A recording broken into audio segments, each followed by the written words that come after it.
সরকার আগামী ১ জুলাই থেকে নবম জাতীয় পে স্কেল বাস্তবায়নের প্রস্তুতি নিচ্ছে। শুরুতে নতুন পে স্কেল ৩ ধাপে কার্যকর করার পরিকল্পনা থাকলেও তা পরিবর্তন করে এখন ২ ধাপে বাস্তবায়নের সিদ্ধান্ত নেওয়ার পথে রয়েছে পে স্কেল পর্যালোচনায় গঠিত সচিব কমিটি। অর্থ মন্ত্রণালয়ের অর্থ বিভাগের একটি সূত্র জানিয়েছে, ধাপে ধাপে বেসিক বেতন বাড়ানোর ক্ষেত্রে নানা ধরনের জটিলতা দেখা দিতে পারে। বিশেষ করে অনেক সরকারি চাকরিজীবীর বর্তমান বেতন এমন পর্যায়ে পৌঁছেছে যে যদি মাত্র ৫০% বেসিক বৃদ্ধি করা হয় তাহলে তাদের প্রকৃত বেতন খুব বেশি বাড়বে না। এ কারণেই সরকার প্রথম ধাপেই শতভাগ বেসিক বেতন বৃদ্ধি করার সুপারিশের দিকে ঝুঁকেছে।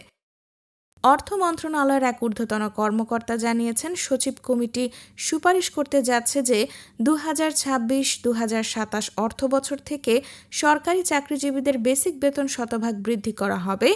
এরপর ২০২৭-২০২৮ অর্থবছরে বিভিন্ন ভাতা বৃদ্ধি করা হবে। অর্থাৎ নতুন পে স্কেল ২ ধাপে বাস্তবায়ন করা হবে।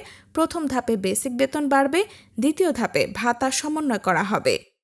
তবে শতভাগ বেসিক বৃদ্ধির ফলে কিছু ভাতা কমানো বা পুনর্বিন্যাস করা হতে পারে। কোন কোন ভাতায় পরিবর্তন আসবে তা এখনো চূড়ান্ত হয়নি।